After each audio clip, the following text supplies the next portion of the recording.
Allahumma shalli ala sayyidina Muhammad wa asghiri zalimin biwalimin wa akhrijna min bainihim salimin wa ala alihi wa sahbihi ajma'in. Ya tidak. Saya cari itu untuk yang menyingkirkan tutup itu, Bang. Yang sangat sulit ini. Soalnya kalau manusiawi kan ada hawa nafsunya di dunia kan. Iya. Ya. Gimana Jadi caranya? Manusia tidak bisa menghilangkan hawa nafsunya. Kenapa? Karena hawa nafsu bukan milik manusianya. Iya kan? Ya, kalau hawa nafsu itu milik manusianya, kapan manusianya mencipta hawa nafsunya? Ya enggak? Betul. Jadi maknanya ilmu ketuhanan ini penuh dengan misteri. Bila belajar sendiri ya tersesat tanpa adanya guru-guru pembimbing. Maka sahabat-sahabatku yang di luar sana, carilah guru pembimbing di daerah dekat Anda sana. Carilah guru makrifat agar bisa membuka dinding-dinding pemisah alam barzah ini. Yang dimaksud alam barzah itu ya sekarang ini. Alam dinding pemisah antara Tuhan dan makhluknya. Makhluknya masih berkuasa bak seperti Tuhan. Inilah yang dimaksud alam barzah, panas selalu. Dikatakan mataharinya sedepa di atas kepala. Coba kita hayati. Bila matahari yang sungguhan itu yang dekat sedepa dengan kepala kita, hancurlah kita. Tidak bisa merasakan siksa. Akan tetapi yang dimaksud alam barzah itu bukan matahari yang memanasi yang di luar sana. Matahari ini loh yang dekat dengan manusia. Matahari apa? Hawa nafsu. Sehingga digambarkan ketika di alam barzah manusia berkeringat karena panasnya. Kadang keringatnya sampai sedengkul, sebusar, sebau, bahkan bisa menenggelamkan dari keringatnya sendiri. Apa maknanya? Dengan panasnya hawa nafsu inilah manusia selalu disuruh, diutus, dirasuli, selalu ingin mencari babakan dunia sehingga manusia tenggelam di dalam dunia. Itu maksud alam barzah yang sebenar-benarnya, Kang Mas.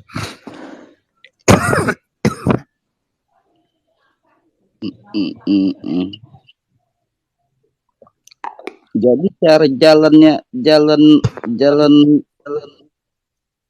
itu menuju itu gimana, Bang? Gimana? Supaya hati kita nggak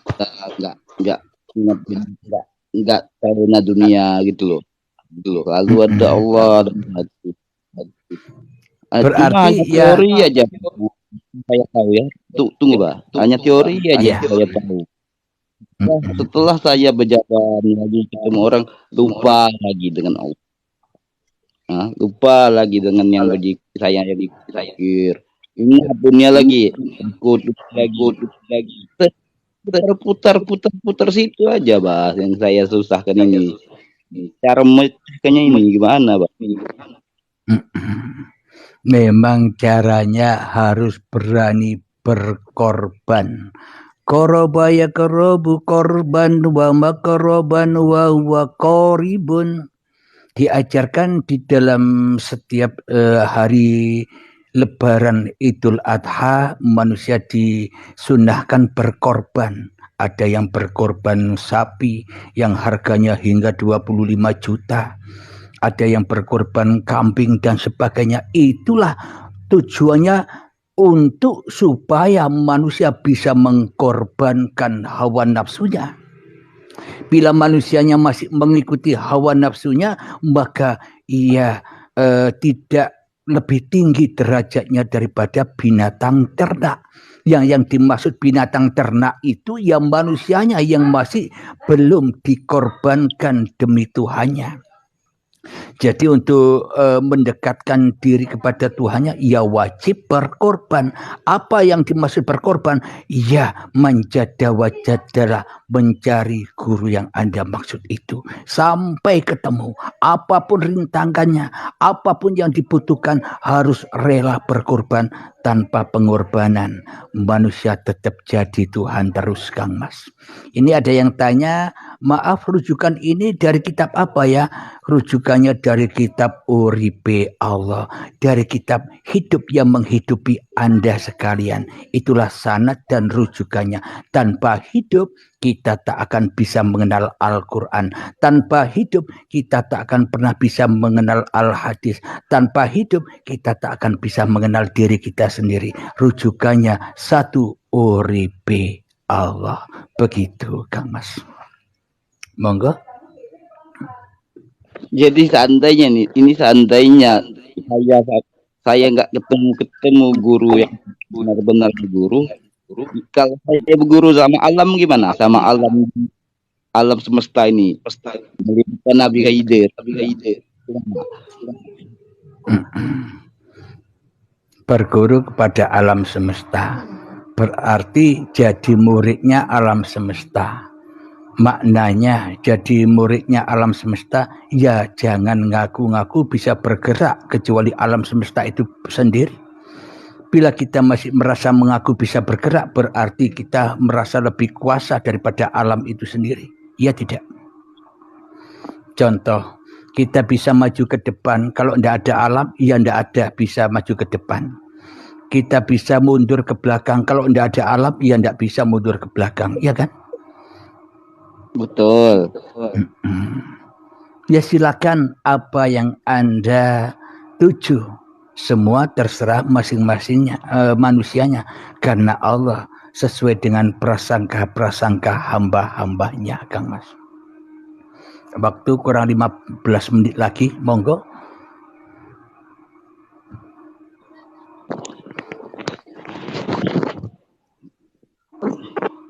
Udah pening nih kepalanya, Bah. Sudah pening kepalanya. Iya, ya harus dikompres dulu kalau dengan air es biar tidak pening lagi. Karena yang membuat pening, yang membuat panas itu ya diri manusia itu sendiri. Ngapain ada di situ? Wong tempatnya bukan di situ. Wong manusia ini al-insanu sirri wa anasiruhu.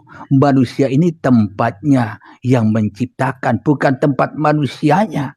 Ngapain manusia ada di tempat Tuhannya? Wong manusianya tidak bisa menciptakan apa-apa. Ya tidak, Kang Mas.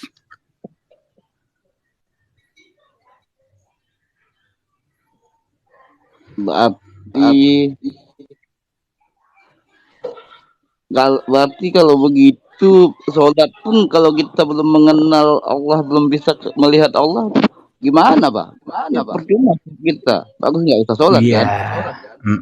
Berarti Bismillahirrahmanirrahim. Man kana fi hadhi a'ma fahuwa fil akhirati a'ma wa adallu sabila. Barang siapa buta mata hatinya di dunia ini, maka apalagi di akhiratnya semakin buta mata hatinya, bahkan tersesat-sesat jalannya. Nah, bila kita tidak buta di akhirat, ya di dunia ini carilah Tuhanmu guna untuk menuntunmu ke jalan akhiratmu. Apa sih makna akhirat itu? Ketika engkau bisa mengakhirkan riwayat dirimu.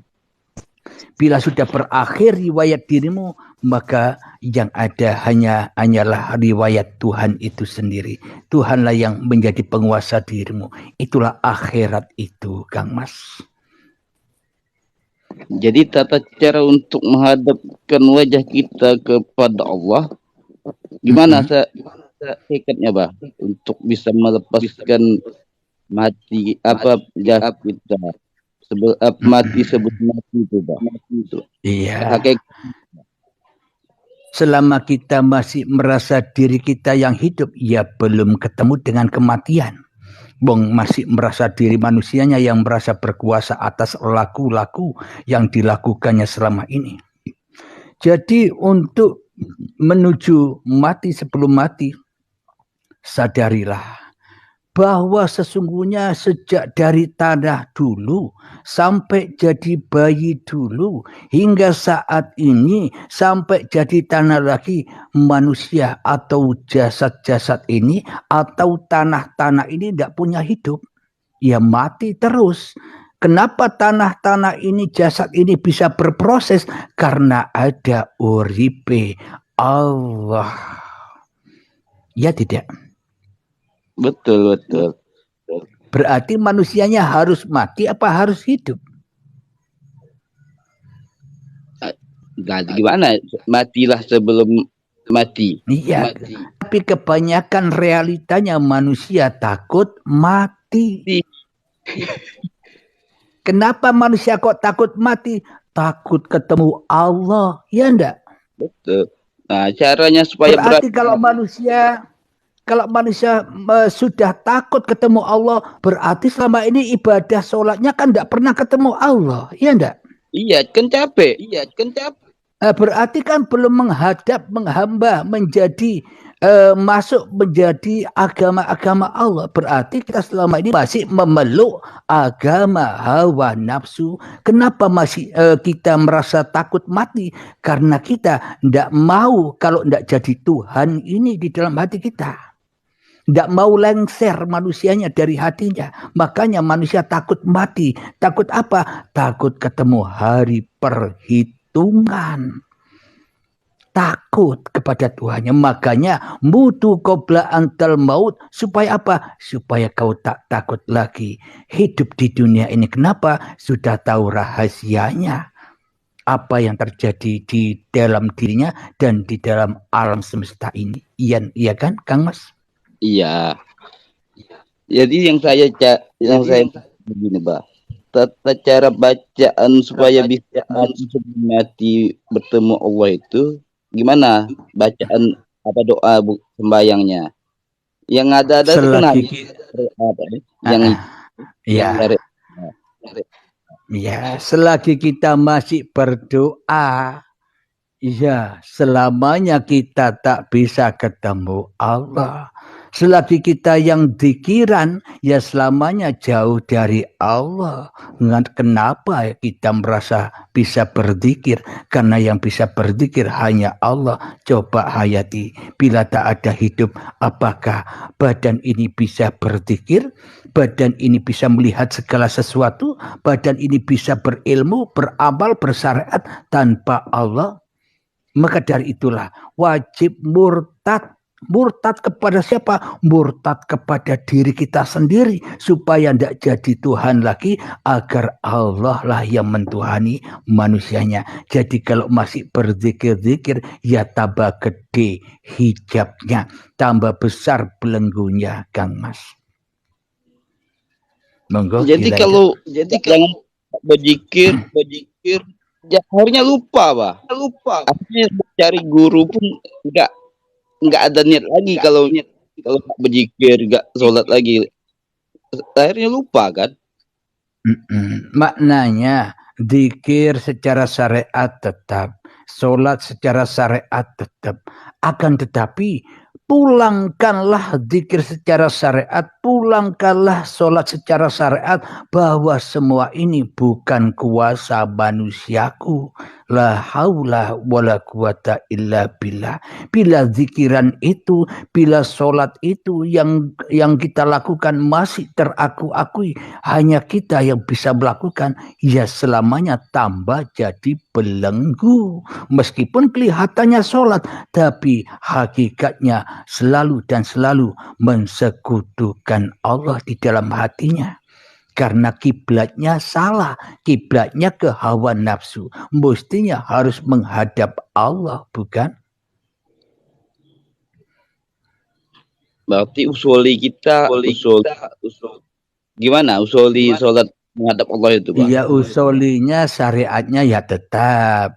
syariatnya tetap usolli fardhu subhi raka'ataini mustaqbilal qiblati adaan lillahi ta'ala.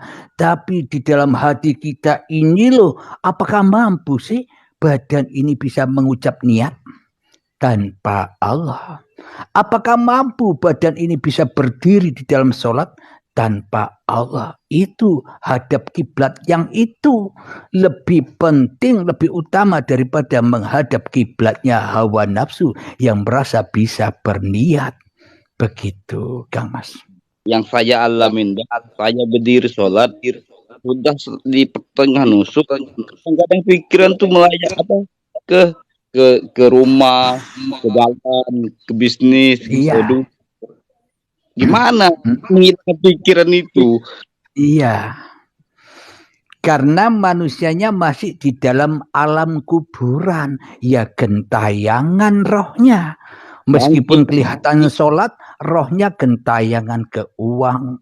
Meskipun ibadah, rohnya gentayangan ke pahala, ke harta, kepada pangkat jabatan. Gentayangan terus ke dunia. Kenapa? Karena gentayangan belum bisa pulang kepada Allah. Ia gentayangan terus rohnya. Roh yang merasa diaku-akui sebagai rohnya, hidup yang merasa diaku-akui oleh hidup manusianya, gentayangan terus. Tidak akan pernah bisa kembali innalillahi wa inna ilaihi raji'un bila manusianya tidak kembali kepada Tuhannya. Begitu, Kang Mas. Jadi gimana? Berzikir terus sampai ketemu guru atau berhenti berzikir dengan berhenti sholat sebelum ketemu guru? Ya tetaplah apa yang sudah Anda lakukan syariat, kerjakanlah sambil mencari guru.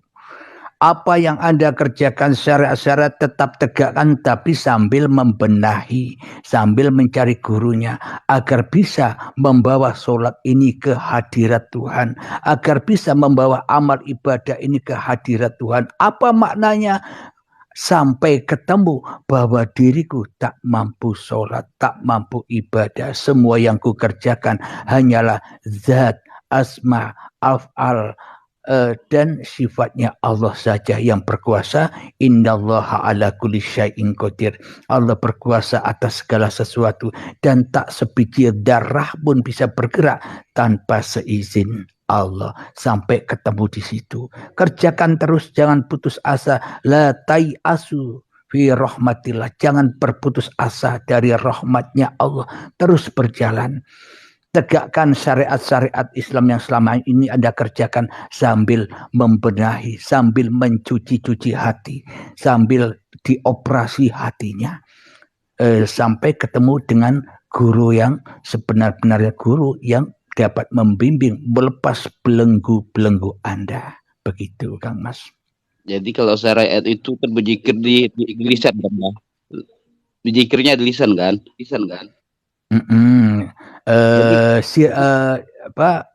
Dzikir jahar itu dzikir yang di lisan. Apapun dzikirannya, sholawatan, la ilaha illallah dan sebagainya. Dzikir siri, dzikirnya hati.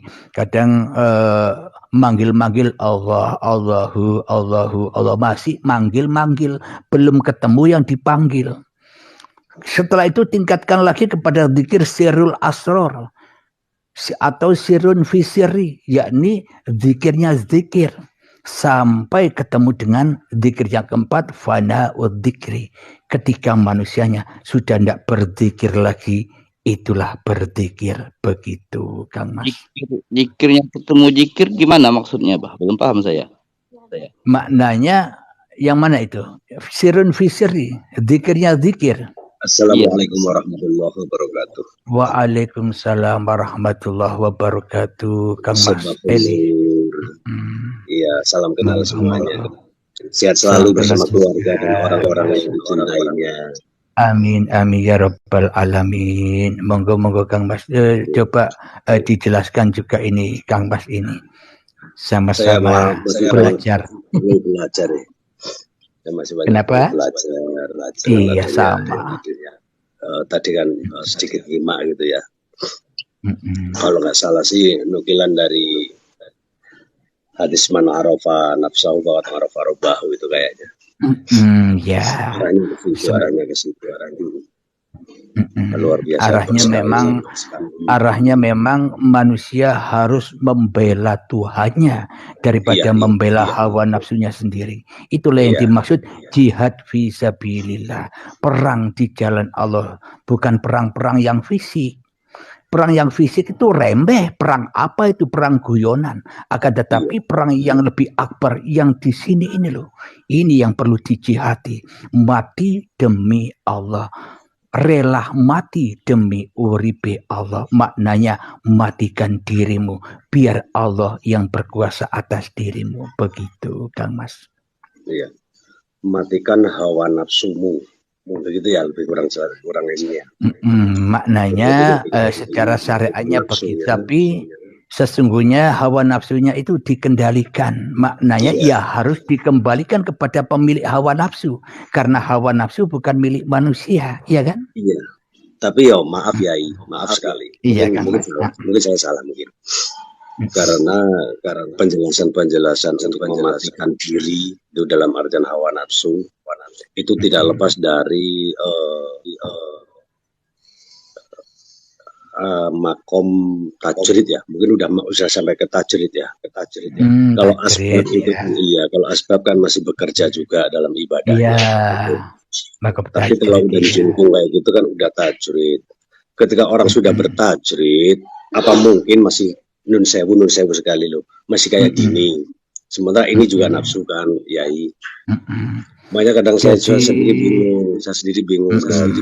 Mengenal ma'rifatullah itu kan manusianya selama ini terbentur dengan Allah laisa kamitsli syai'un. Betul. Allah tidak serupa dengan apa-apa dan Allah tidak serupa dengan siapa-siapa. Tapi anehnya, siapa yang menciptakan apa-apa ini?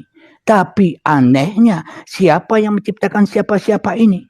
Yang harus laisa kamitsli syai'un itu manusianya atau Tuhannya. Kalau Tuhannya yang di laisa kamitsli syai'un kan seolah-olah hanya manusia yang berkuasa atas apa-apa. Seolah-olah hanya manusia yang berkuasa atas siapa-siapa. Lalu siapa yang jadi Tuhan? Kalau bukan hawa nafsu kita sendiri selama ini yang selalu menggoibkan Allah. Bila Allah laisa kamitsli syai'un, sampai kapan kita kenal Allah? Ya enggak, yang berkuasa atas apa-apa dan yang berkuasa atas siapa-siapa. Tapi kebanyakan manusia terbelenggu di situ. Maknanya seolah-olah orang makrifat itu hanya hidup di hutan. Seperti orang desa, enggak tahu HP-an. Dikira TikTok ini milik siapa? Apa milik manusia TikTok ini? WhatsApp milik manusia. Facebook milik manusia. YouTube milik manusia. Kalau enggak ada uripi Allah, ya enggak ada ini semua. Iya kan Kang Mas? Betul ya. Inilah butanya manusia. Kalau larinya ke situ mungkin mungkin semua Allah gitu ya. Tapi untuk tidak mengkamisahkan Tuhan itu kan ada di anta'budallaha ka'annaka tarahu fa ilam takun tarahu fa innahu yarak. Begitu toh. Iya. Nah, dari situ kan sudah jelas sekali toh. Iya. Tidak bisa kami sluha di situ.